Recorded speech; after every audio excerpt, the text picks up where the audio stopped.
Outro dia eu fui ver um espetáculo do ator cômico.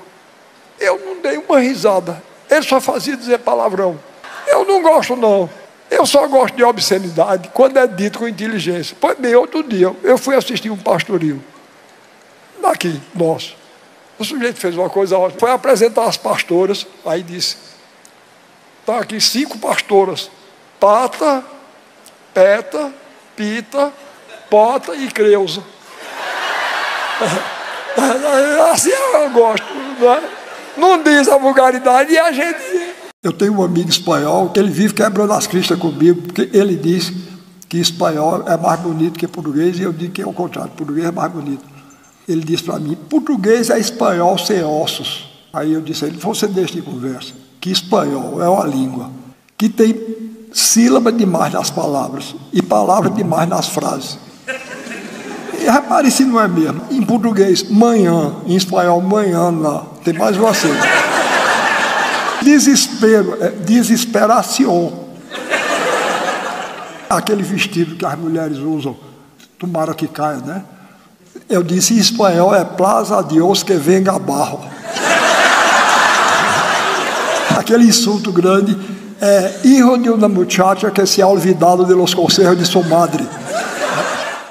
E a minha cidade, no sertão da Paraíba, é bem pequenininha, Taperoá. Desenrolação de quase todos os trabalhos que eu escrevo. Como toda cidade pequena do interior, nós temos lá o bêbado oficial, o doido oficial, o herege. Pois bem, o doido oficial chama-se Manuel Bento. Um dia, mais ou menos na época de outubro ou novembro, seca danada no sertão do Cariri, que é o meu, um sol de meio-dia, Manuel Bento estava diante de um muro bem comprido que tem lá, e com o vidro encostado no muro, ouvindo assim, escutando atentamente. Aí passou uma pessoa, imitou, ficou também. Daqui a pouco tinha umas 5 ou 6 pessoas, todas, como disse: realmente eu não estou ouvindo nada. Ele disse: desde manhã que está assim. Veja bem o absurdo que é inglês.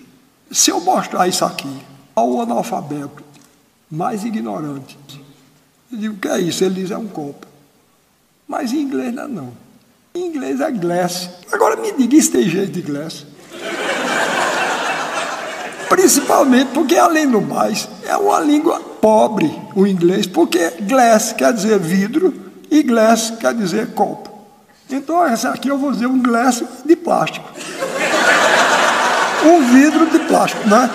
E se for de vidro, eu vou dizer um glass de glass. Não é? Vai embora, isso é lá língua, Deus me livre. Graças a Deus eu nasci num país que fala português. Eu tenho um amigo francês, ele disse: Ariano, eu conheço vários povos do mundo. O povo brasileiro é o único que zomba de si mesmo. E mesmo, não é? A gente tira brincadeira até com a desgraça do Brasil. Pois bem, eu achei genial. No dia que a gente perdeu tudo, lascou tudo, aí apareceu nessas coisas que tem agora, que eu não sei bem o nome, Google. O camarada fez um verso que eu achei uma maravilha. Ele disse: a Alemanha bebe cerveja, o Brasil bebe pitu. A Alemanha toma na taça, o Brasil toma na rima.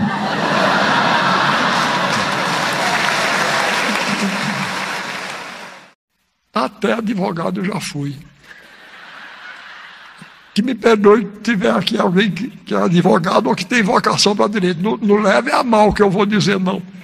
Eu estou falando do problema pessoal.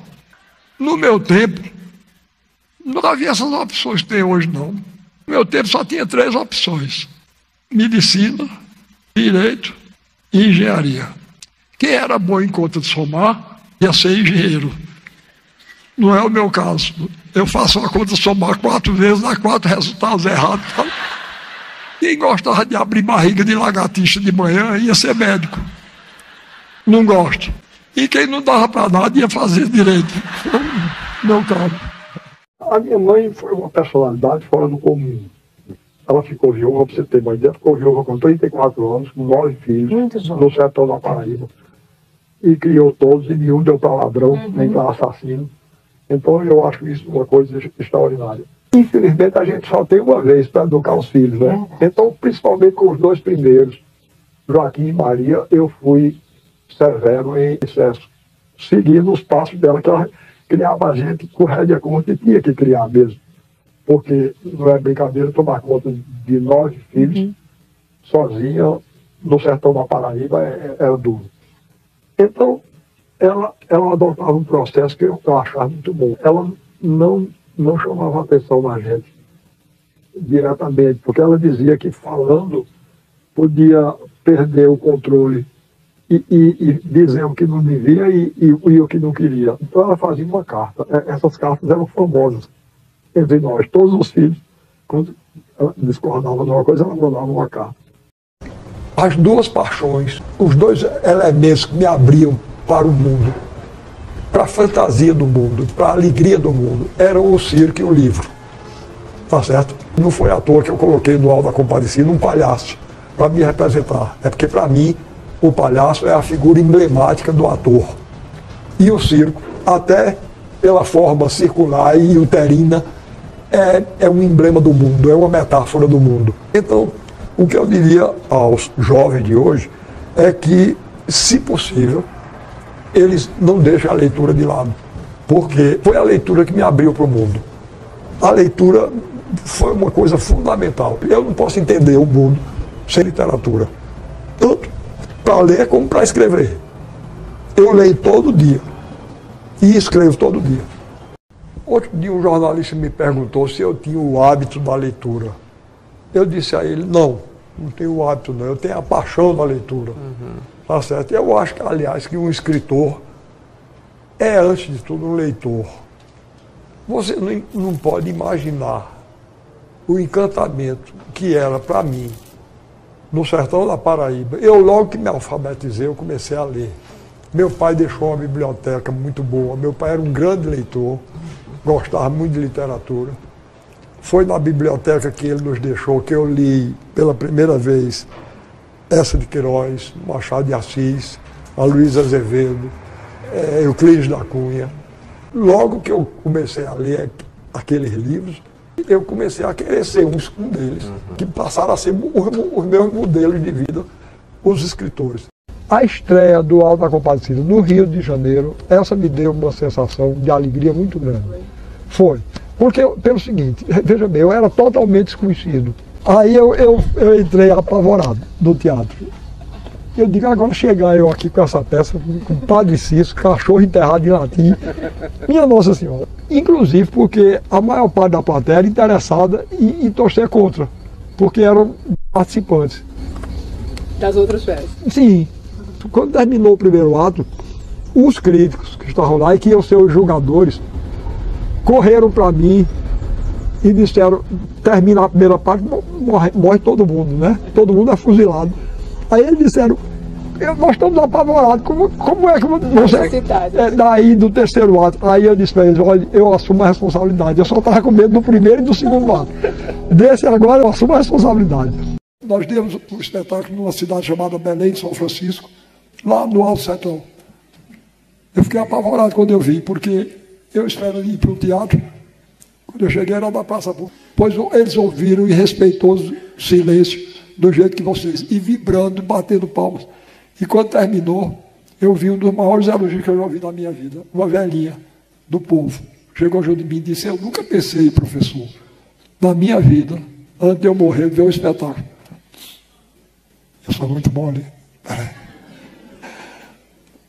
Nunca pensei, antes de morrer, eu ver um espetáculo bonito como esse, tá certo? Aquilo me pagou de tudo quanto foi canseira que eu venho tendo com essa idade em cima do carro, para cima e para baixo, mas ver uma coisa dessa, eu sei que eu levei para ela uma alegria do tamanho daquelas que eu tinha quando vi o circo, quando era menino. E levando uma arte de qualidade que o nosso povo merece. Do mesmo jeito que o povo brasileiro me entusiasma em todos esses lugares, a arte que estão distribuindo para esse povo é de quarta categoria.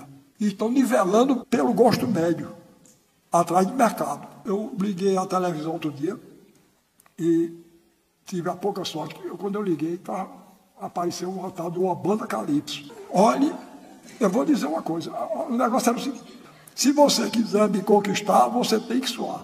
Se você quiser me conquistar, você tem que balançar.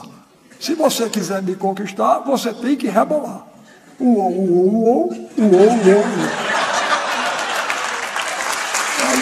Pois bem, aí meu neto chegou junto de mim, meu neto mais velho: vovô, você não perca tempo falando mal da banda Calypso, não, porque tem coisa muito pior. Quer que eu lhe mostre? Não, você imagina, pior do que isso, eu sei lá se isso é contagioso, pode pegar. Por que chora, senhor Conde? Desafogue essa agonia.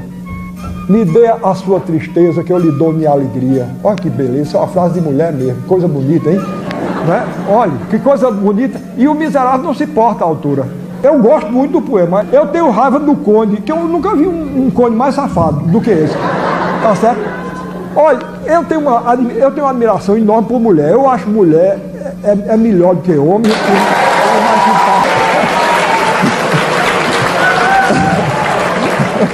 Mas é verdade. Vocês vejam o miserável, o rei manda que ele mate a mulher. A mulher é uma coisa extraordinária, de uma fidelidade a ele, de uma bondade extraordinária. Não ocorre nem um minuto a ele que ele não devia matar para não se arriscar. Ele se porta muito mal, o representante da minha classe aí. É uma casa maravilhosa, feita por um negro que se alfabetizou aos 36 anos. Gabriel Joaquim dos Santos.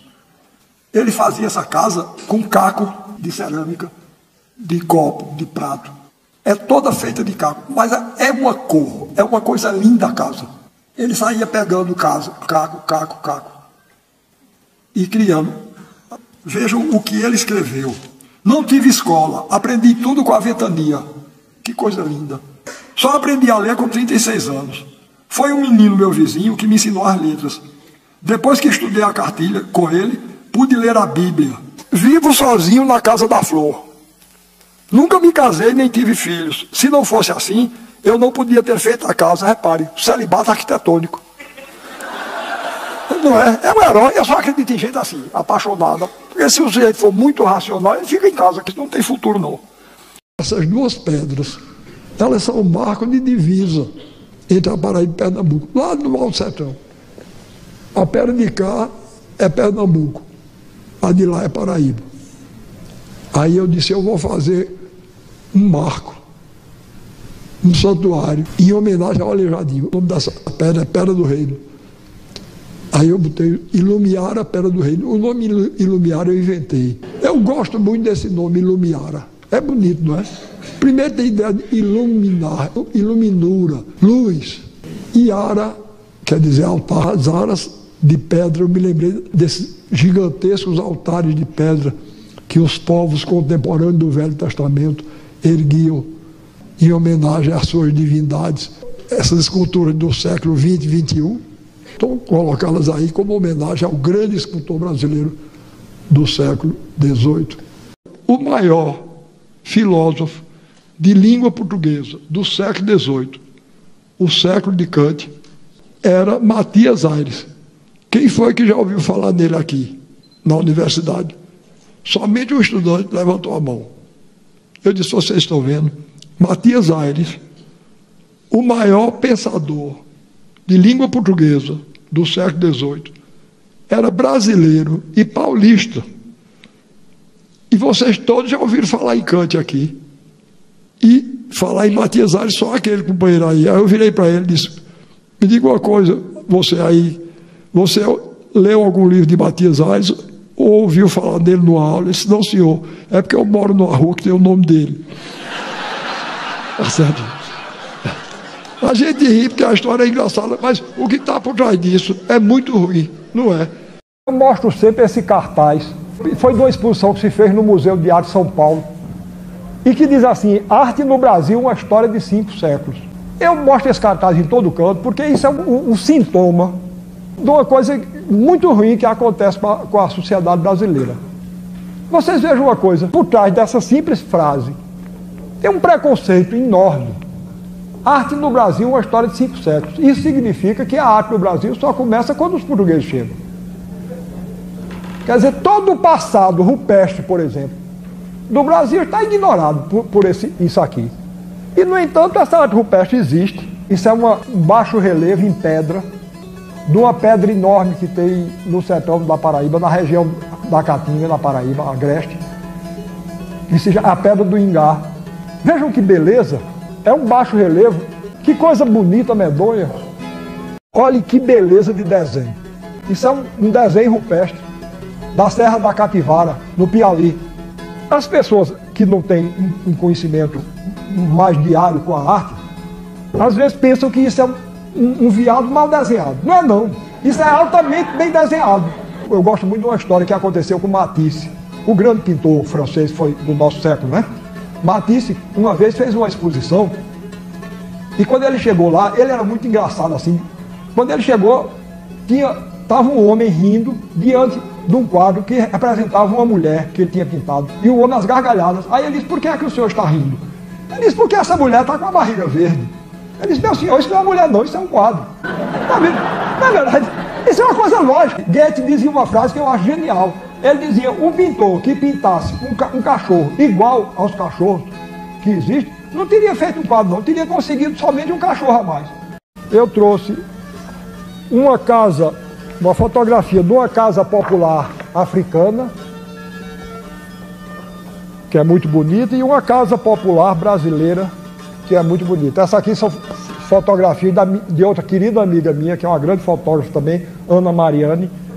O preconceito contra a cultura popular é tão grande que quando ela publicou um livro sobre essas casas populares, um crítico brasileiro disse que os mestres de obra do Nordeste provavelmente tinham que ter conhecido Volpe e Mondrian. Vocês imaginem o mestre de obra nosso conhecer Volpe e Mondrian. Aí eu, por brincadeira, disse ele, olha, você aqui, você pode até assistir, mas você não vai perguntar isso não, porque ele pensa que você está dizendo alguma pornografia, você é capaz de morrer. Você recebeu alguma influência de Mondrian, mas o quê? Não entende o que é? Da mesma maneira que eu procuro no teatro, baseado no folheto, o meu querido amigo Gilvan Samico, que eu considero o maior gravador do Brasil, ele parte das capas dos folhetos. Do mesmo jeito que eu parto da poesia narrativa dos folhetos para fazer meu teatro, ele parte. Essa gravura chama-se O Fazedor da Noite. O Fazedor da Noite está aqui, ele está espalhando a noite para cá. Né? Aqui tem um homem, um pássaro oferecendo a maçã, acho que é o pecado, qualquer coisa. Aqui tem um anjo em cima do leão e o anjo refletido para o lado de cá. Essa gravura é lindíssima, dá para vocês terem uma ideia. Não tem por nenhuma cultura, nenhuma hostilidade. O que eu quero é fortalecer a nossa. Porque então, qualquer coisa que vem de fora, em vez de ser uma influência que nos descaracteriza, que nos esmaga, que nos corrompe, passa a ser uma incorporação que nos enriquece. Desculpe o desarrumado das minhas palavras e muito obrigado pela atenção que eu tive. Machado de Assis dizia que no Brasil existiam dois países, o país oficial e o país real. E ele dizia, o país real é bom, revela os melhores instintos. Mas o país oficial é caricato e grotesco, dominado pelo mercado e pelo consumo. Então, se ele nascesse hoje, Machado de Assis, ele veria que a distinção continua. E o país oficial está pior, mais caricato e mais grotesco que no tempo dele. Só mudou porque a gente queria ser francês no século XIX e atualmente a gente quer ser caricatamente, grotescamente americano. Às vezes me apresentam como sendo inimigo das culturas estrangeiras. Eu seria até um ingrato. Isso não existe, não. Porque eu devo muito a Molière, que era francês. Devo muito a Gogol, Tolstói e Dostoiévski, que eram russos. Devo muito a Cervantes e Calderón de la Barca, que eram espanhóis. Pensam que eu sou inimigo da cultura americana. Não. Agora, querer que eu aceite Lady Gaga, aí não dá. Ela está lá se ligando, ela não sabe nem quem sou eu. Quero faltar a Lady Gaga, meu Deus, sua Sula não gosta de mim. Ela não sabe nem quem sou eu. Mas eu não tenho contra nenhuma cultura, hostilidade nenhuma. Eu procuro valorizar a nossa. Porque então, a nossa sendo forte, qualquer coisa que nos venha de fora, em vez de ser uma influência que nos esmaga, que nos corrompe, que nos descaracteriza, passa a ser uma contribuição que nos enriquece.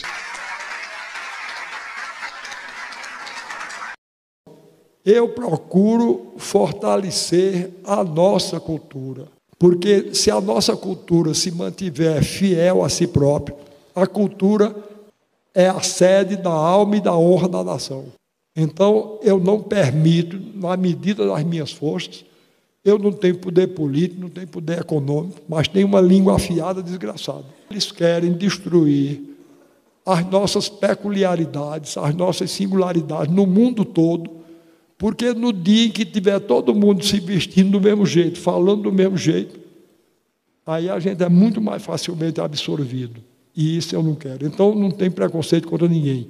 O que eu quero é fortalecer a nossa, porque então, qualquer coisa que venha de fora, em vez de ser uma influência que nos esmaga, que nos descaracteriza, que nos corrompe, passa a ser uma incorporação que nos enriquece. O Dia de Reis, que é comemorado, é celebrado em janeiro, para mim é um dia muito importante. Não só pela beleza da visita dos Reis Magos ao Cristo, que acabaram de nascer, mas por um motivo pessoal particular. Uma amiga que eu tenho, uma grande amiga minha, que é jornalista, uma vez me perguntou qual tinha sido o dia mais importante da minha vida. E eu disse que não teria dúvida de escolher 6 de janeiro de 1948, porque foi nessa data que eu, com alguns meses de namoro com a minha atual mulher, Zélia, eu pedi Zélia em casamento a ela, e ela concordou. E esse foi o dia que praticamente mudou minha vida toda, inclusive eu que vivia com a tendência para a tragédia. Todas as minhas peças anteriores a Zélia são peças trágicas. E Zélia foi quem, como eu repeti outro dia, a ela própria, numa dedicatória que fiz, ela foi quem permitiu a irrupção em minha vida do galope do sonho e do riso a cavalo. Eu tive a impressão que meu coração e meu sangue se desataram, se abriram para o mundo, e inclusive para a alegria do mundo. A minha mulher que está ali, houve um caso curioso com ela. Quando o povo me chamava de feio, ela que... a sorte dos homens como eu é que as mulheres bonitas às vezes têm um mau gosto desgraçado. Não é o caso não. Vocês acreditam que aquele esplendor que ali está, ela se encantou comigo antes de eu me encantar com ela.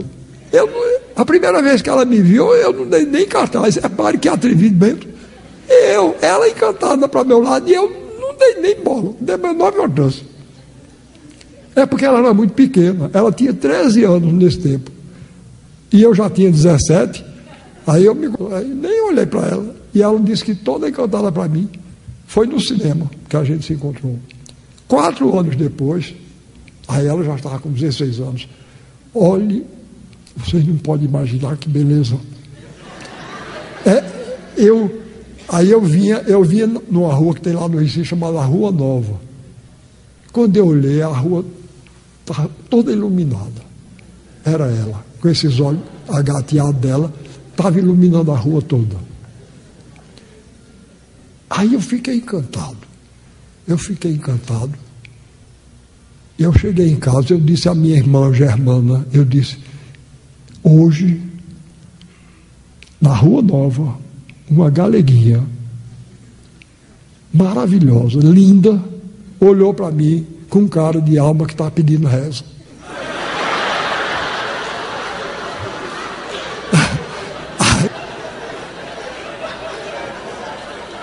Aí Germana disse, deixe de ser convencido, que uma mulher bonita desse jeito não vai... Eu disse, estava.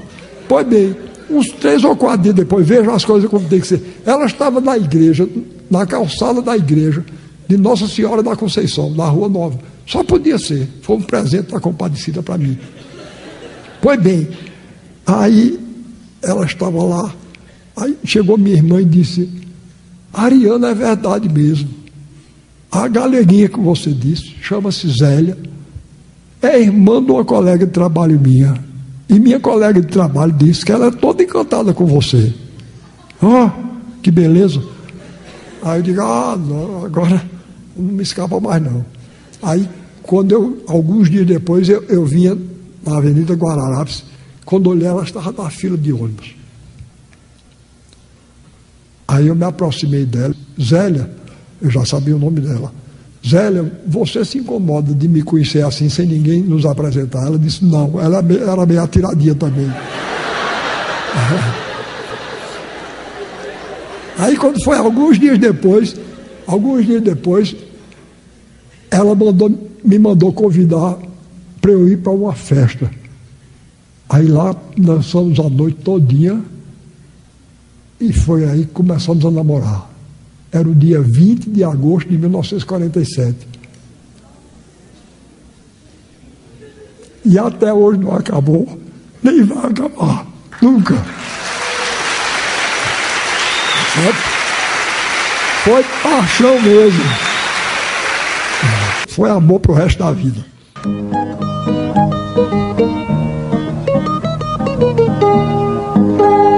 Madeira do Rosarinho, vem à cidade sua fama mostrar, e traz com seu pessoal seu estandarte tão original. Não vem pra fazer barulho, vem só dizer e com satisfação. Queiram ou não queiram os juízes, o nosso bloco é de fato campeão. E se aqui estamos cantando esta canção, viemos defender a nossa tradição e dizer bem alto que a injustiça dói. Nós somos madeira de lei que o cupim não rói. Eu vim para o mundo para fazer uma literatura que se identificasse com o meu país e com o meu povo. Obrigado a vocês pela paciência.